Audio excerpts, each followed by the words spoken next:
Introduction. When you look at a map of America, what do you see? Perhaps it's the image of a massive nation, a solid landmass stretching from the majestic Atlantic to the peaceful Pacific. But have you ever stopped for a moment and truly wondered, how did it get that way? This story is more than just the dry history lessons from a textbook. It's not about the names and dates we were forced to memorize.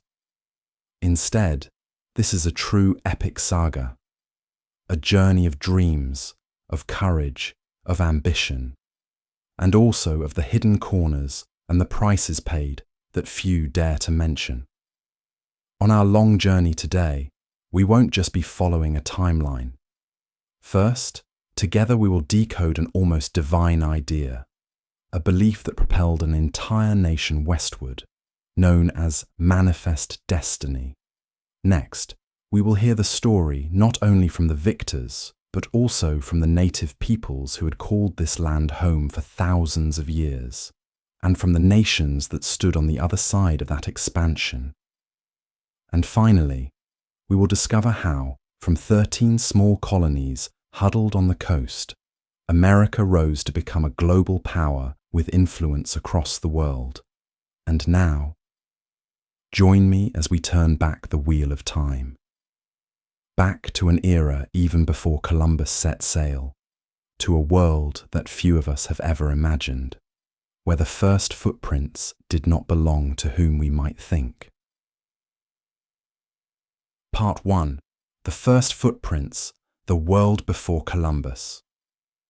Before we can tell the story of how a nation was born, we have to acknowledge a vital truth. This land was never an empty new world. Long before the first European sails appeared on the horizon, this place was home to millions of people, with hundreds of distinct cultures and languages.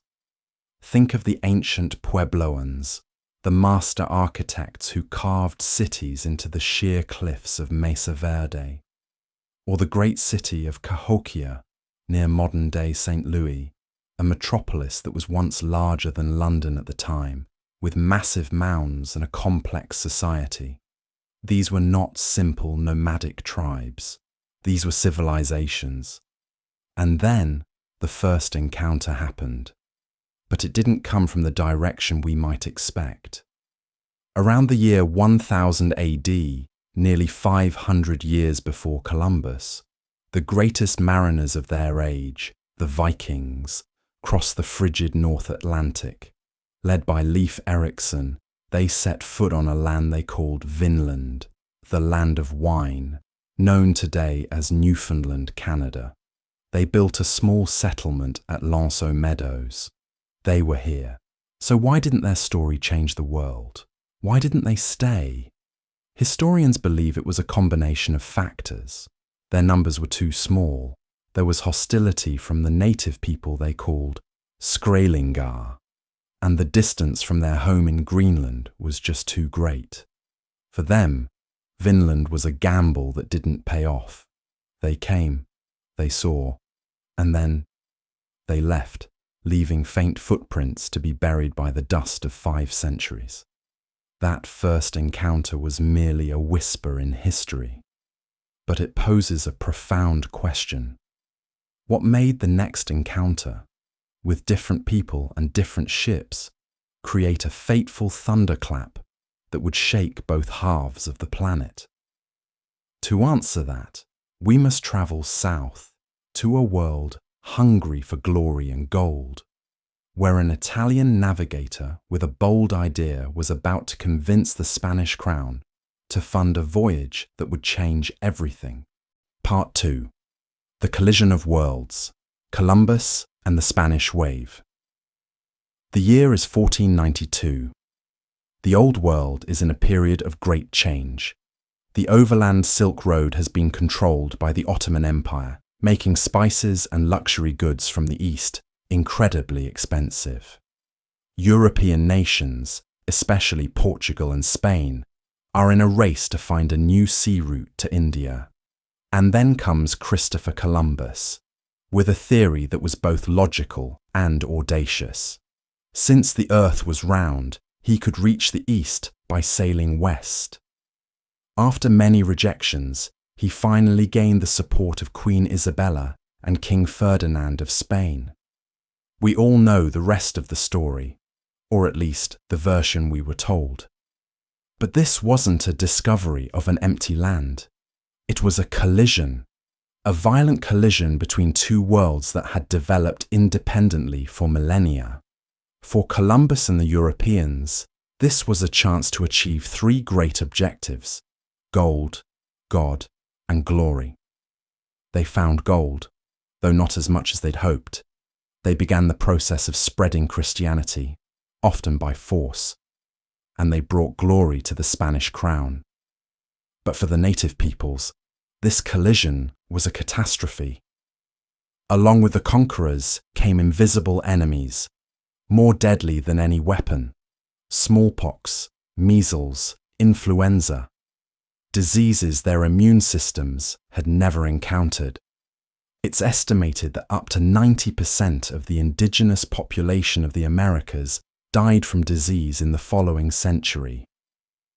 It was a demographic collapse on an unimaginable scale. So great was European confidence that, just 2 years after Columbus's voyage, in 1494, Spain and Portugal signed the Treaty of Tordesillas. They literally drew a line on the map and divided all newly discovered lands outside of Europe between themselves. It was an act of astonishing arrogance.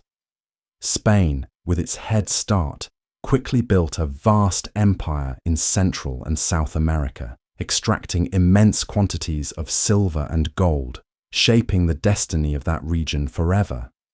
But to the north, the story would unfold differently. While Spain was busy with its empire, the latecomers to the game, the French, the Dutch, and especially the English, began to eye the North American shores. They arrived not just in search of gold, but with entirely different ambitions, ambitions that would sow the seeds for a new kind of society and ultimately a new nation. Part 3. The Latecomers, England's Different Ambition.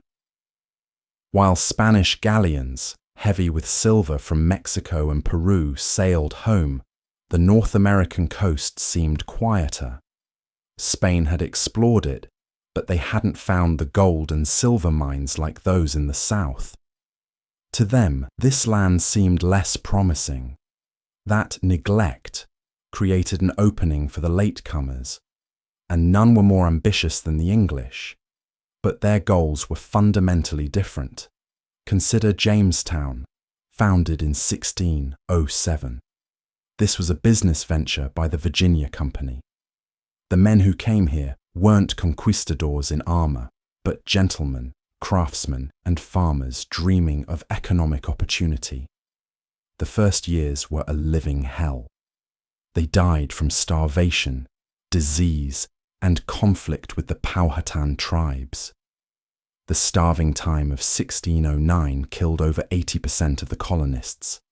They almost gave up. But then they found their gold, not in the ground, but in the fields. It was a sweet-tasting variety of tobacco, highly popular in Europe. Tobacco saved Jamestown and shaped its economy, one based on plantations and labor, initially indentured servants, and then, tragically, enslaved Africans who had been kidnapped, a legacy that would haunt America for centuries. Farther north, another group of English arrivals came with an even more distinct motive. In 1620, the Pilgrims, a group of religious separatists, landed at Plymouth. They weren't seeking profit. They were seeking a place to practice their faith without persecution from the English crown. Before they even set foot on shore, they did something extraordinary.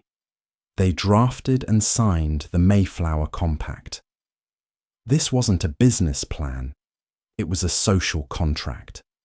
They agreed to create a government and to obey just laws that they themselves would create for the common good.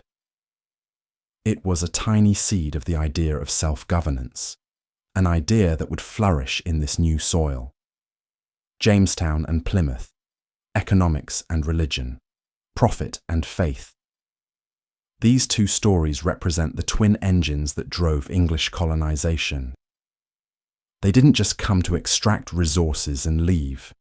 They came to stay, to build homes, to create a new society in their own image. And as more and more English colonists poured in, establishing 13 colonies along the coast, a major confrontation became inevitable, because they were not alone on the continent. To the north and west, another European empire, France, had its own claims. The battle for the soul of North America was about to begin. Part 4. The War for a Continent. The French and Indian War. By the mid-1700s, North America was a powder keg. Britain's 13 colonies were growing rapidly. Their population exceeded 1 million people, and they were hungry to expand westward beyond the Appalachian Mountains. But that land, the fertile Ohio River Valley, was controlled by their arch-rival, France. The Empire of New France had a much smaller population, only about 60,000, but it held a strategic advantage. It had built a network of forts, trading posts, and most importantly, strong alliances with many native tribes. The French treated the natives more as trading partners, whereas the British often saw them as obstacles to be removed. Conflict began to escalate. In 1754, a small skirmish led by a 22-year-old Virginia militia officer named George Washington ignited a global war. In Europe, it was called the 7 Years' War. But in America, it was known by a simpler name, the French and Indian War. The early years of the war were a disaster for the British. Their regular armies, accustomed to fighting in formation on the fields of Europe, were decimated by the guerrilla tactics of the combined French and native forces in the dense forests. But then Britain, under the leadership of William Pitt, decided to commit its full resources to the war in North America. They poured money, soldiers, and ships into the conflict. They leveraged the massive population and economic power of their 13 colonies. The climax of the war came in 1759 on a field outside the walls of Quebec City.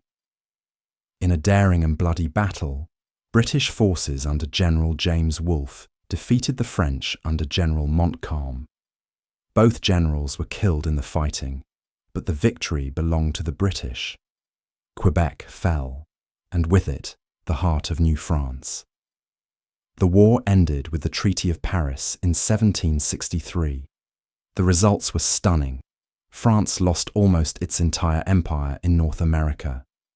Canada and all the lands east of the Mississippi River now belonged to Britain. On the surface, this was a tremendous victory for the British Empire and its colonies. They had eliminated their greatest rival and opened the door for westward expansion. But victory always comes at a cost. Britain was now saddled with a massive war debt. And to pay that debt, London looked to those who had benefited most from the war, their 13 colonies in America. They began to impose a series of new taxes and regulations without the colonists' consent. They didn't know it, but by removing the French threat, they had also inadvertently removed the main reason the colonies needed the protection of the British Army. That war debt would become the trigger for an even greater conflict, one fought not for control of a continent, but for the birth of an idea. Part 5. The birth of an idea. The American Revolution to London, asking the colonies to contribute to the cost of their own defence, was perfectly reasonable. But to the American colonists, who had grown accustomed to a significant degree of self-government, This was an unacceptable infringement. The issue wasn't just about money, it was about a fundamental principle: no taxation without representation. They argued that since they had no representatives in the British Parliament, Parliament had no right to tax them.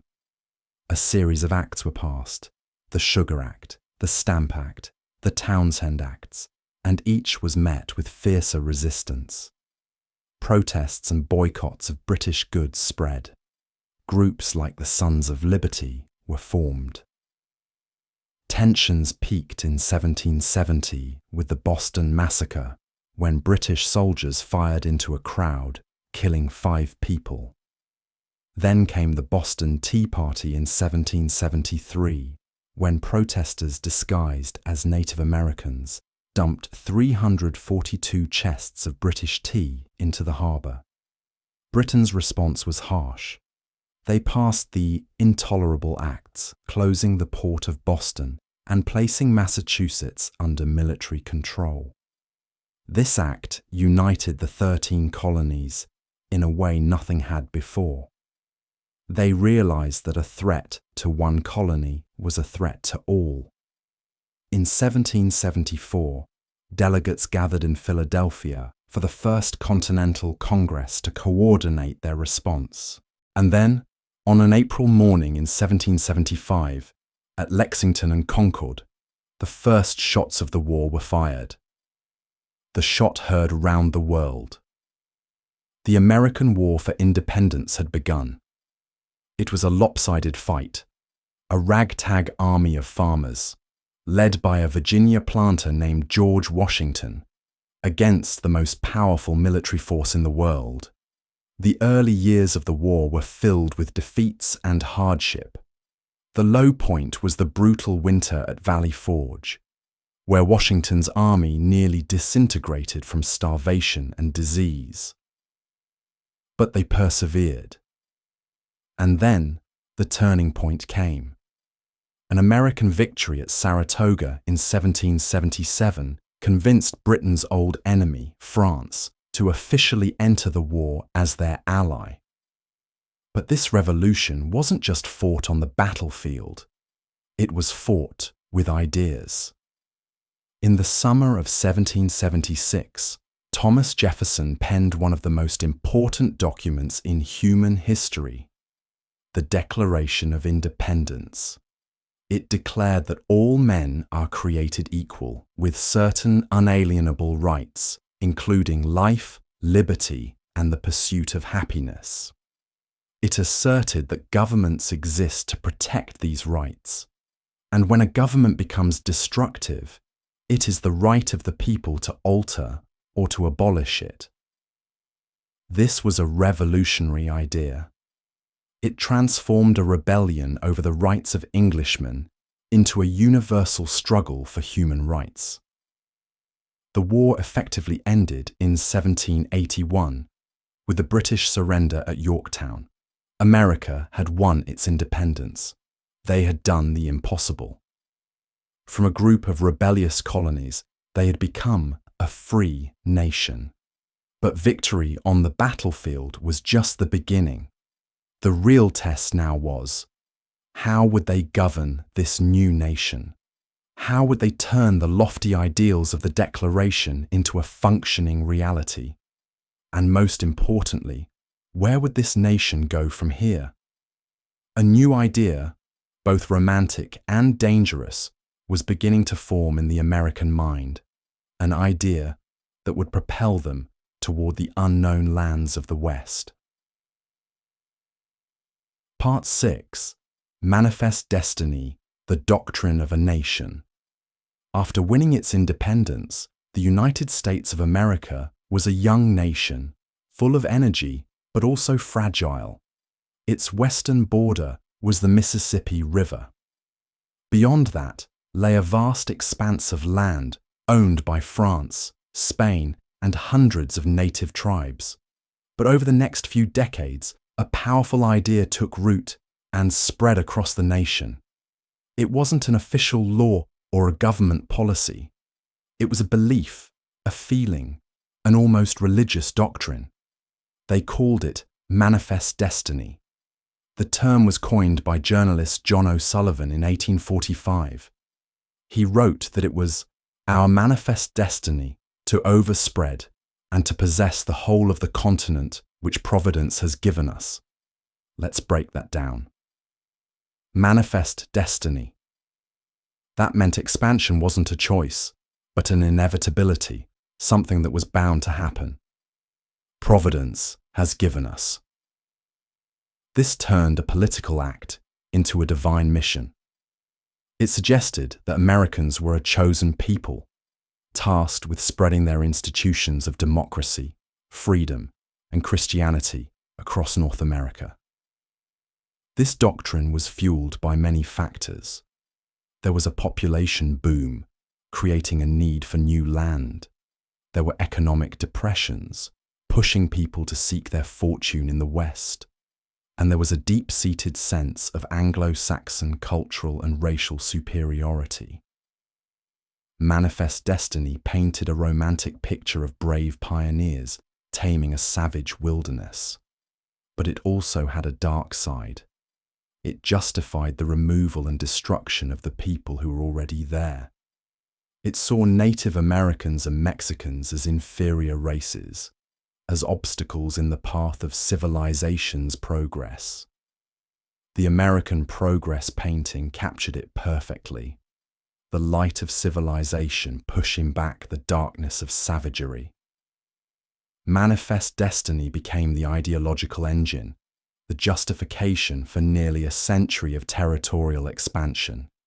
It gave politicians, settlers, and soldiers a noble reason to do things that were sometimes very cruel.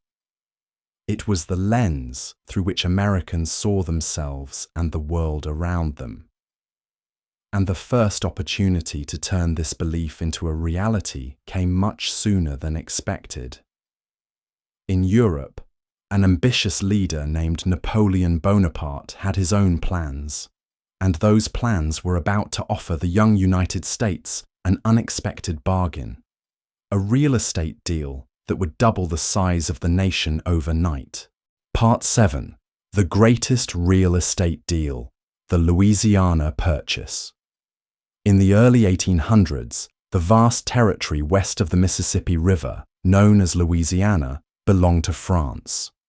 Napoleon Bonaparte, the leader of France, had a grand dream: to rebuild a French empire in North America. The centerpiece of that empire would be the rich island of Saint-Domingue, modern-day Haiti, a hugely profitable sugar-producing colony built on the backs of enslaved people. Louisiana would serve as the breadbasket, supplying food for the Haitian plantations. But Napoleon's dream ran into a brutal reality. In 1791, the enslaved people of Haiti, led by an extraordinary leader named Toussaint Louverture, rose up in a ferocious revolution. Despite France's brutal attempts to crush them, they fought for their freedom. By 1803, Napoleon realized he was losing. His army had been decimated by yellow fever and Haitian resistance.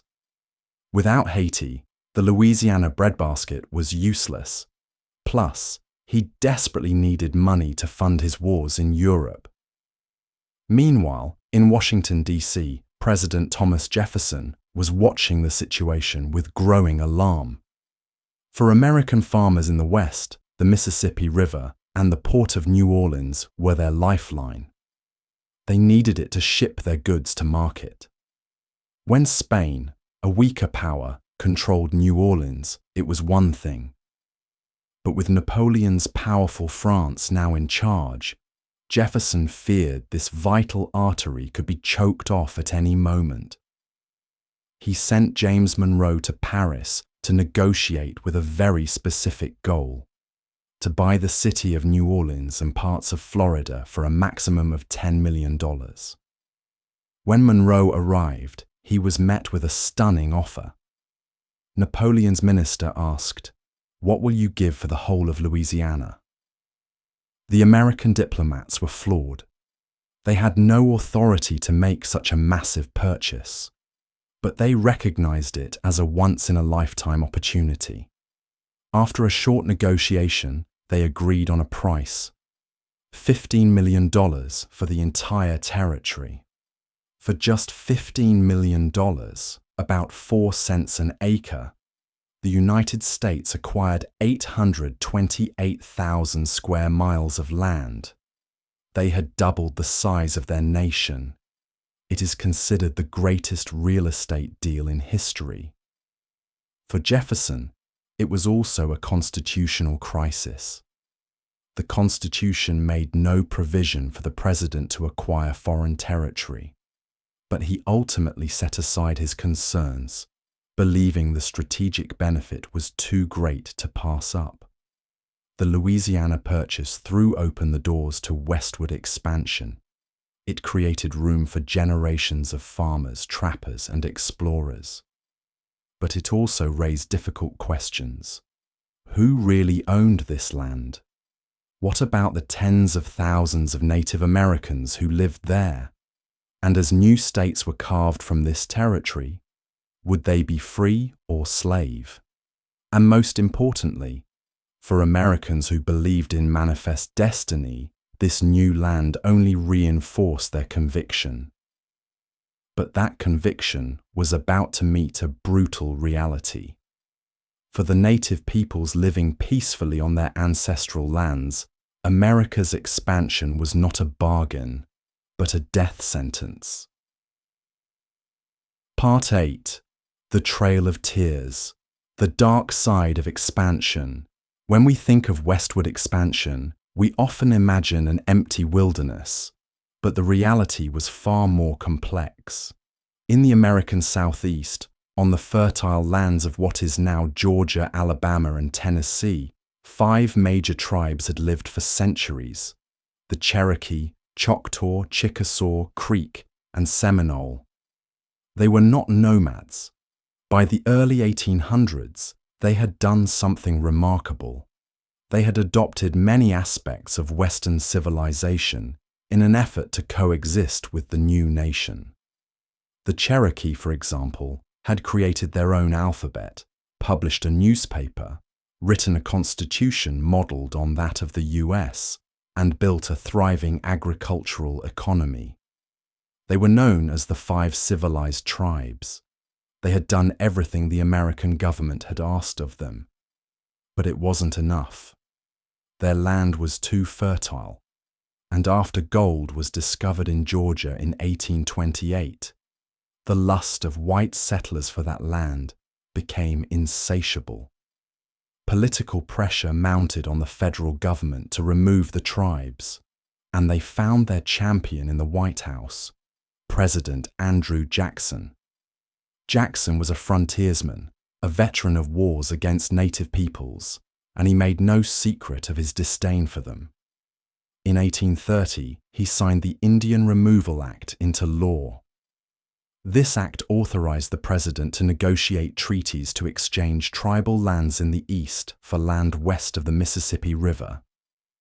In theory, the removal was to be voluntary. In practice, it was enforced through coercion, intimidation, and violence. The Choctaw were the first to be removed, and their journey was a disaster, with thousands dying of starvation and disease. But the most famous tragedy belongs to the Cherokee. They resisted. They took their case to the Supreme Court, and surprisingly, they won. The Supreme Court ruled that Georgia had no right to impose its laws on Cherokee territory, but President Jackson famously ignored the ruling. He is reported to have said, "John Marshall, the Chief Justice, has made his decision. Now let him enforce it." In 1838, the US Army and state militias were sent to forcibly remove more than 16,000 Cherokee people. They were rounded up into concentration camps and then forced to march 1,000 miles west to Indian Territory, modern-day Oklahoma, in the dead of winter. That journey is known as the Trail of Tears. More than 4,000 Cherokee men, women, and children died along the way from disease, starvation, and exposure. It is one of the darkest and most shameful chapters in US history. The Trail of Tears is the other side of manifest destiny. It shows that behind the noble rhetoric of God's mission and spreading civilization was a brutal reality of land greed and racism. American expansion was built not just on treaties and purchases, but on the tears and graves of the people who were there first. And this tragedy would be repeated. While the eastern tribes were being expelled, the eyes of manifest destiny were already looking further southwest to a rebellious province of Mexico called Texas, where another conflict, fueled by land and another ideology, slavery, was about to erupt. Part 9.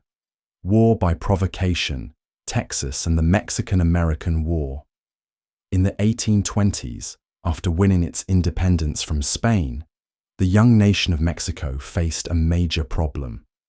Its province of Texas was vast, fertile, but sparsely populated and frequently raided by Comanche tribes. To solve this, the Mexican government made a bold offer. They invited American settlers into Texas. They were offered vast tracts of land for a cheap price. In return, they had to obey a few conditions: become Mexican citizens, convert to Catholicism, and most importantly, they could not bring slaves, as Mexico had abolished slavery in 1829. Thousands of Americans, mostly from the South, flooded in, but they quickly ignored the conditions. They continued to speak English, practice Protestantism, and they brought their enslaved people with them to work the cotton and sugar plantations. A cultural and political clash was inevitable. The Mexican government grew increasingly alarmed by the uncontrollable flood of immigration and the settlers' disobedience. When General Antonio López de Santa Anna took power in Mexico and established a more centralized rule, the settlers in Texas, who called themselves Texians, felt their rights were threatened. In 1835, rebellion broke out. The flashpoint came in March of 1836 at an old mission in San Antonio called the Alamo. A small group of about 200 Texians held out against Santa Anna's army of thousands. After a 13-day siege, they were all killed. The Alamo was a military defeat, but a stunning propaganda victory. "Remember the Alamo" became the rallying cry of the Texas Revolution. Just a few weeks later, at the Battle of San Jacinto, Sam Houston's army launched a surprise attack and completely routed Santa Anna's forces, capturing the general himself and forcing him to recognize Texas's independence. The Republic of Texas, the Lone Star Republic, was born. But most Texians wanted something else: to be annexed by the United States. This issue sparked a furious debate in the US for nearly a decade. Northern states feared that annexing Texas, a huge slave state, would upset the delicate balance of power between free and slave states. But in 1844, James K. Polk, a fervent believer in manifest destiny, was elected president on a clear platform: annex Texas and acquire the entire Oregon Territory from Britain. He delivered on his promise. Texas was annexed in 1845. Mexico had never recognized Texas's independence and viewed the annexation as an act of war. A border dispute immediately arose. Mexico claimed the border was the Nueces River, while the US claimed it was the Rio Grande, further south into Mexican territory. President Polk deliberately sent US troops under General Zachary Taylor into this disputed land. As he anticipated, a skirmish occurred. Polk immediately went to Congress and declared that American blood has been shed on American soil. It was a lie, but it worked. Congress declared war in May of 1846. The Mexican-American War had begun. Many Americans, including a young congressman from Illinois named Abraham Lincoln and the writer Henry David Thoreau, opposed the war, seeing it as an immoral invasion designed to expand slavery. The war was a disaster for Mexico. U.S. forces invaded from multiple directions, occupying California, New Mexico, and eventually the capital, Mexico City. The Treaty of Guadalupe Hidalgo in 1848 ended the war. Mexico was forced to give up half of its territory, a massive expanse of land that includes the modern-day states of California, Nevada, Utah, Arizona, New Mexico, and parts of Colorado and Wyoming. In return, the U.S. paid Mexico $15 million, a small compensation for the immense loss. For the United States, it was the fulfillment of manifest destiny. They now stretched from sea to shining sea. But this victory planted bitter seeds. It left a legacy of mistrust in Latin America. And more importantly, this huge new territory reignited the deadly question: would these new lands be free, or would they be slave? While the war was still being fought, an accidental discovery at a sawmill in California was about to make that question more urgent than ever, and would launch the single largest migration in American history. Part 10. Gold Fever and the Oregon Trail, the Race to the Pacific.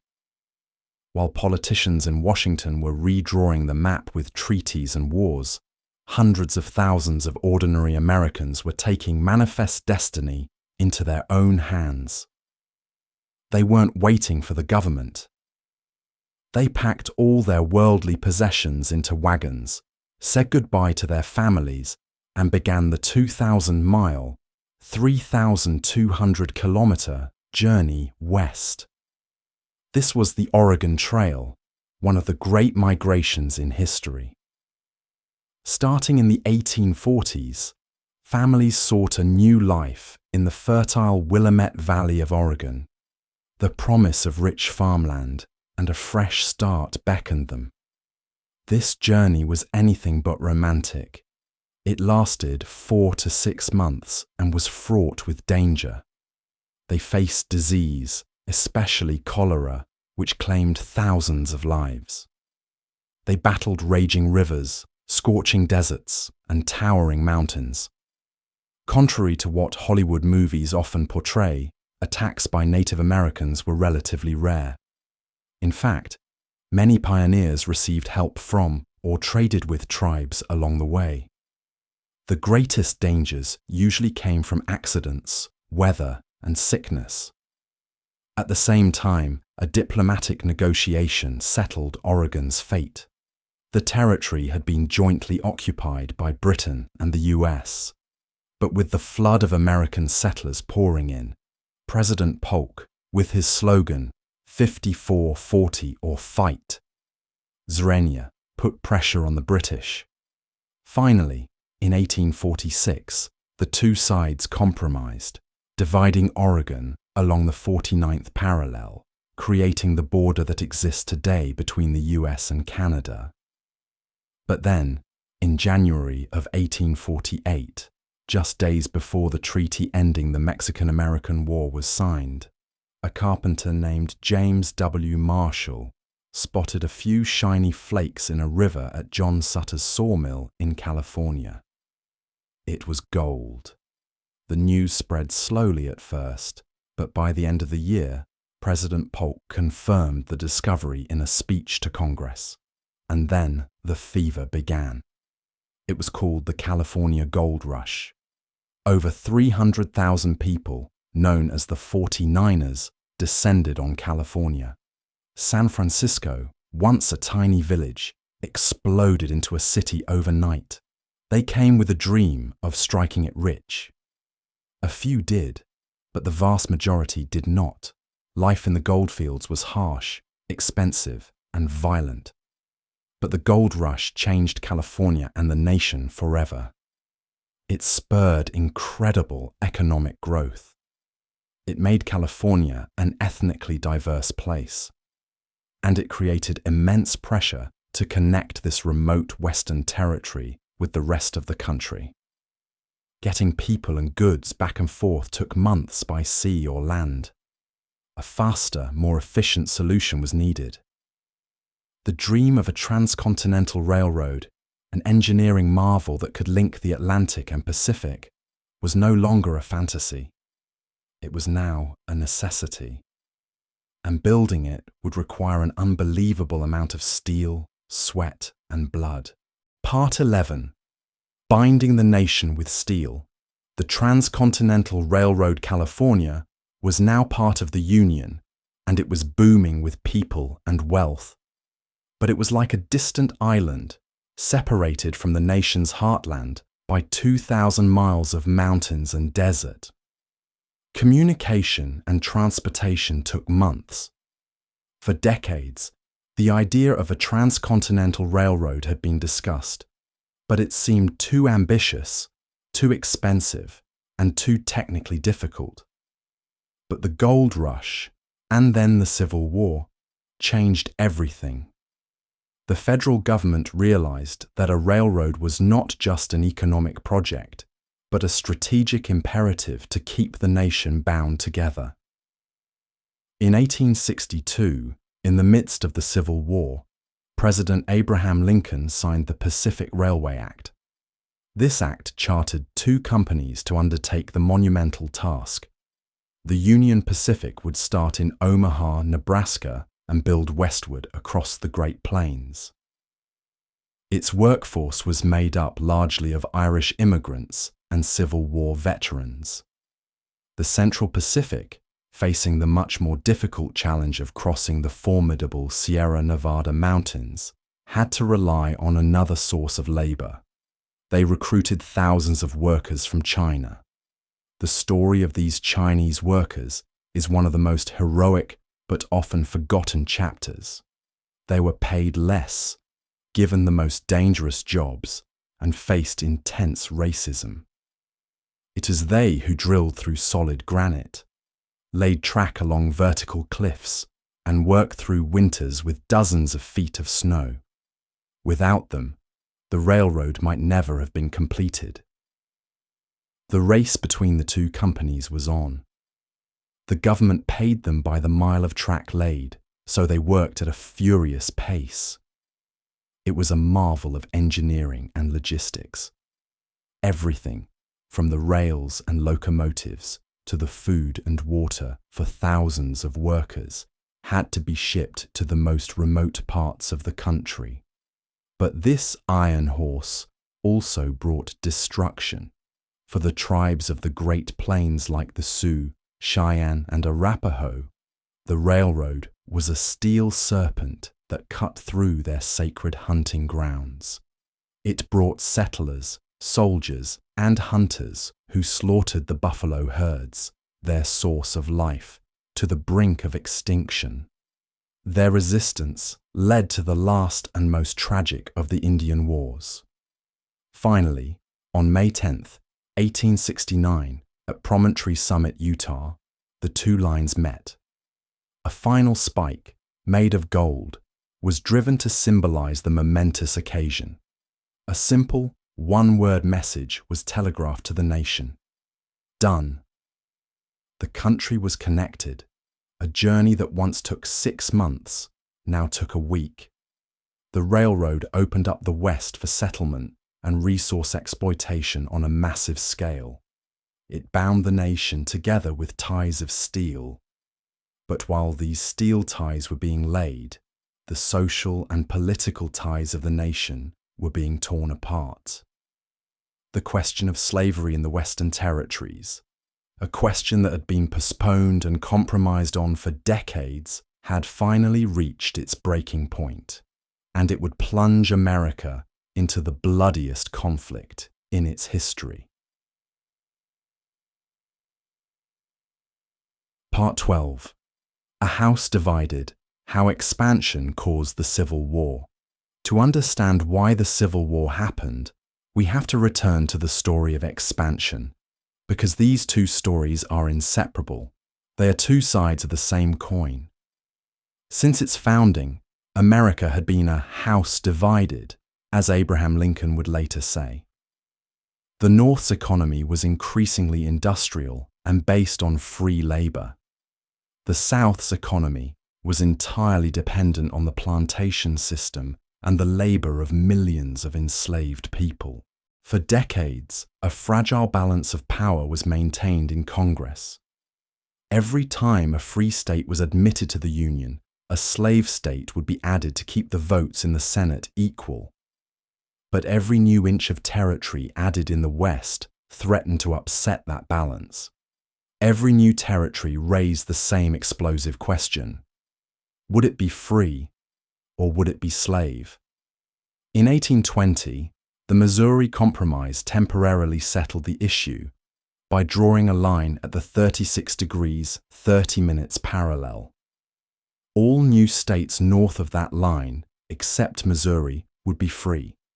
But after the Mexican-American War, with the acquisition of the vast Southwest, the question erupted again. The Compromise of 1850 was another patchwork attempt. It admitted California as a free state, but enacted a harsh Fugitive Slave Act, which forced Northerners to help capture and return escaped slaves. This outraged many in the North. The final straw was the Kansas-Nebraska Act of 1854.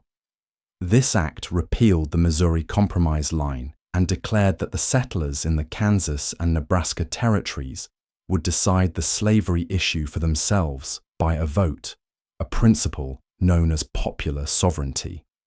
The result was a disaster. Partisans from both sides flooded into Kansas to try to influence the vote. Violence erupted. The territory became known as Bleeding Kansas, a miniature civil war. Radical figures like the abolitionist John Brown came to prominence. The division deepened. The Supreme Court, in its 1857 Dred Scott decision, declared that African Americans were not citizens and had no rights, and that Congress had no power to ban slavery in any territory. This decision shocked the North. The creation of the Republican Party, a party founded on the main principle of stopping the expansion of slavery, brought tensions to a head. In 1860, the Republican candidate Abraham Lincoln was elected president. Although Lincoln stated he would not interfere with slavery where it already existed, for the Southern states, his election was the end of the line. They believed their way of life was under threat. Beginning with South Carolina, 11 Southern states seceded from the Union and formed the Confederate States of America. In April of 1861, Confederate forces fired on Fort Sumter, a federal fort in Charleston, South Carolina. The Civil War had begun. The war lasted 4 years and was the deadliest in American history, claiming the lives of over 620,000 people. It was a war to decide whether the United States would survive as one nation and whether the ideal that all men are created equal would truly apply. In the end, the North won. The Union was preserved and slavery was abolished. But the cost was immense. As the nation began the painful process of Reconstruction, its expansionist appetite had not disappeared. While all eyes were on the civil strife, a purchase in the far north, and the rise of American interest in the Pacific were signaling a new chapter in the story of expansion, one that would take America beyond its continental shores. Part 13. The Last Frontier: Alaska, Hawaii, and the End of an Era. In 1867, just 2 years after the end of the Civil War, America was still in the process of healing. Most of the nation's attention was focused on the reconstruction of the South. So, when Secretary of State William Seward announced a deal to purchase a vast, frozen land from Russia, many Americans were baffled. That land was Alaska. Russia, fearing it couldn't defend the remote colony from its rival, Britain, decided to sell. Seward, a fervent believer in American expansion, jumped at the chance. He negotiated a price of $7.2 million, about 2 cents an acre. The public ridiculed the deal. They called it Seward's Folly or Seward's Icebox. They couldn't understand why America would spend money on what they saw as a barren, frozen wasteland. But Seward had a longer vision. He believed in Alaska's resource potential and its strategic importance for access to Asia. And history would prove him right. 3 decades later, the Klondike gold rush exploded. And later still, massive oil reserves were discovered. Seward's Folly turned out to be one of the greatest bargains in history. The purchase of Alaska, along with the completion of the Transcontinental Railroad, marked a turning point. In 1890, the U.S. Census Bureau officially declared that there was no longer a clear frontier line in America. The wilderness, which for over a century had shaped the American character and psyche, was now considered filled. So what does a nation built on expansion do when there's no more land to expand into? The answer, it looks to the sea. And no place captured American interest more than the Kingdom of Hawaii. For years, American missionaries and businessmen had become influential in Hawaii, especially in the sugar industry. They had grown wealthy and powerful. But in 1891, Queen Liliuokalani came to the throne. She was a nationalist, determined to restore the power of the monarchy and reduce foreign influence. She proposed a new constitution under the banner Hawaii for the Hawaiians. This alarmed the American sugar planters. They were not about to lose their privileged position. In 1893, a committee of safety formed by these planters, with the help of US Marines who landed from a nearby warship without authorization from Washington, staged a bloodless coup. They overthrew Queen Liliuokalani, established a provisional government, and immediately requested annexation by the United States. President Grover Cleveland at the time was against it, calling the coup a wrongful act and trying to restore the Queen to her throne, but he was unsuccessful. A few years later, however, under the more imperial-minded President William McKinley, the situation changed. As a new war erupted, one that would launch America onto the world stage, the strategic importance of Hawaii as a naval coaling station in the middle of the Pacific became undeniable. In 1898, Hawaii was officially annexed. The end of the continental frontier hadn't extinguished the fire of manifest destiny. It had merely redirected it across the oceans. And an event about to unfold in the Caribbean, a mysterious explosion on a US battleship, would provide the perfect excuse for America to flex its new muscles and build a true global empire. Part 14. An American Empire. The Spanish-American War. By the late 19th century, the once mighty Spanish Empire was a shadow of its former self. One of its last and most valuable colonies, Cuba, just 90 miles off the coast of Florida, was engulfed in a brutal struggle for independence. The American public followed this rebellion with growing interest. They sympathized with the Cuban rebels, seeing it as a replay of their own revolution against a European empire. This sentiment was fanned into a raging fire by a new kind of newspaper. Yellow journalism. Newspaper tycoons like William Randolph Hearst and Joseph Pulitzer competed to sell more papers by publishing sensational, often exaggerated or fabricated, stories of Spanish atrocities in Cuba. They painted a picture of freedom-loving Cubans being oppressed by tyrannical Spaniards. In early 1898, President William McKinley sent the battleship USS Maine to Havana Harbor to protect American interests. On the night of February 15th, a terrifying explosion ripped through the harbor. The USS Maine was destroyed, killing 266 American sailors. The cause of the explosion remains a mystery to this day. Many modern historians believe it was an accident, likely an explosion in a coal bunker. But at the time, the yellow press did not hesitate to place the blame squarely on Spain. The rallying cry, "Remember the Maine," echoed across the country. Public pressure on President McKinley to declare war was irresistible. Although Spain made last-minute attempts at concessions, it was too late. In April of 1898, the US declared war. Secretary of State John Hay called it a splendid little war. And it was. The conflict lasted only a few months and was an overwhelming American victory.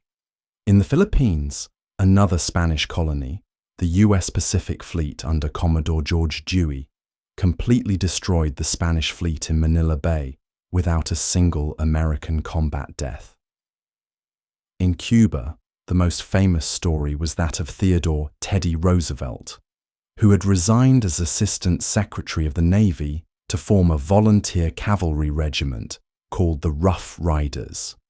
Their heroic charge up San Juan Hill made Roosevelt a national hero. Spain was quickly defeated. The Treaty of Paris ended the war. Spain gave up Cuba, ceded Puerto Rico and Guam to the US, and in the most controversial move, sold the Philippines to the US for $20 million. The United States, a nation born from an anti-imperialist rebellion, now had an empire of its own. This sparked a fierce debate at home. Anti-imperialists, like Mark Twain, argued that ruling over other peoples without their consent was a betrayal of America's core principles. But imperialists, like Teddy Roosevelt, believed it was America's destiny and duty to civilize lesser peoples. Imperialism won the day. America was now a global power, with interests stretching across the oceans. But to protect and connect this new empire, they needed one thing: the ability to move their navy quickly between the Atlantic and the Pacific. They needed a canal, and a new energetic president who wasn't afraid to use force was about to make that dream a reality. Part 15. The Big Stick. Theodore Roosevelt and the Panama Canal.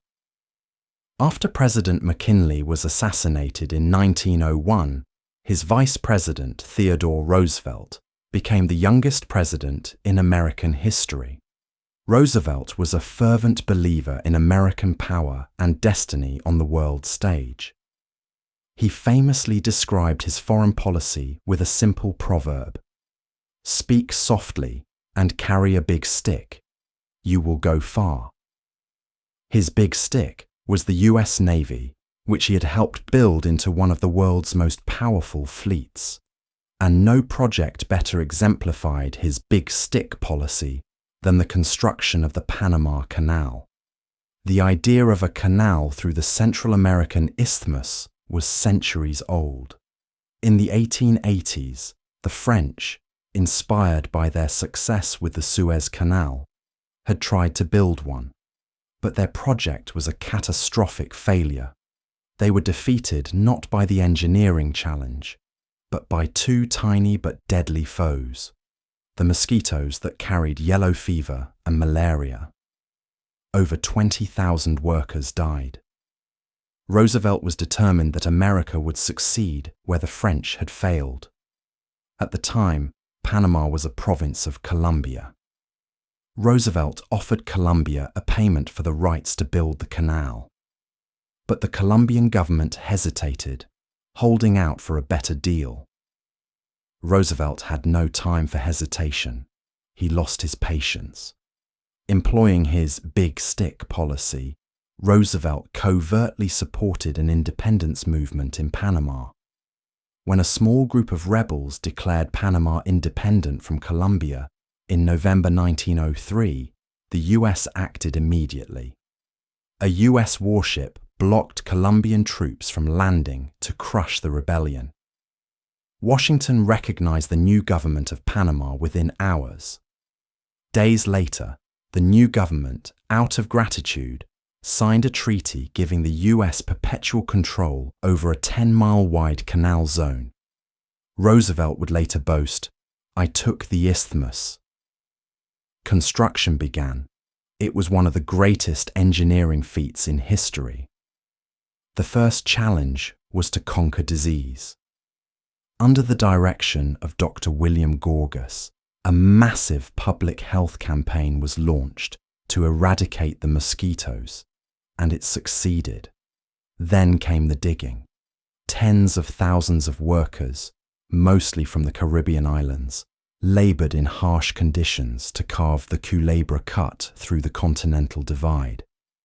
They moved enough earth and rock to build a Great Wall of China from New York to San Francisco. Finally, on August 15, 1914, the Panama Canal officially opened. It cut the sea voyage between America's east and west coasts by 8,000 miles, nearly 13,000 kilometers. The canal was the ultimate symbol of America's rise. It solidified its position as a global naval and commercial power. It was a testament to its engineering prowess, its determination, and its willingness to use force to achieve its goals. From 13 small colonies, America was now a continental empire, an industrial powerhouse, and the dominant player in the Western Hemisphere. The journey of expansion seemed complete. But the legacy of this journey was far more complex than achievements in land and engineering. It had shaped the nation's soul, creating both immense strength and deep, lasting scars. And as we look back on this entire story, we have to ask, what was the cost of manifest destiny? And what does its legacy mean for us today? Part 16, The Legacy of Expansion, a Final Reflection. We have come a long way, from the first footprints on a seemingly endless continent to a nation that stretches from sea to shining sea and reaches across the globe. The story of American expansion is a story of opposites. It is a story of the courage of pioneers who face the unknown in search of a better life. But it is also the story of the tragedy of native peoples who lost their lands, their cultures, and their lives. It is a story of the ideals of liberty and democracy, a beacon of hope for many around the world. But it is also a story of the expansion of slavery and racial discrimination, core contradictions that tore the nation apart. It is a story of incredible engineering marvels, like the Transcontinental Railroad and the Panama Canal, symbols of human ingenuity and determination. But it is also a story of using force and big stick diplomacy to impose its will on other nations. So, what is the legacy of this journey for America today? It is everywhere. It's in our diversity, forged by waves of immigrants who came from every corner of the globe seeking the American dream. It's in our wealth, built on the vast natural resources of a continent. It's also in our continuing struggles over race and justice, the lingering legacies of conquest and slavery. And it's in America's role in the world. The belief in American exceptionalism, the idea that the US is a unique nation with a special mission, is a direct descendant of manifest destiny. This belief has shaped American foreign policy for over a century, from interventions in Latin America to wars in the Middle East. The story of American expansion is not a simple tale of good versus evil. It is a human story, with all its complexities, contradictions, glories, and tragedies. To understand this story is not to judge the past by the standards of today, but to understand how we got here, to recognize that decisions made centuries ago still echo in our lives. It challenges us to ask ourselves, what does the American dream mean? Who is it for? And how can we confront the difficult parts of our history while still striving toward that more perfect union that the founders envisioned? There are no easy answers, but the conversation is essential.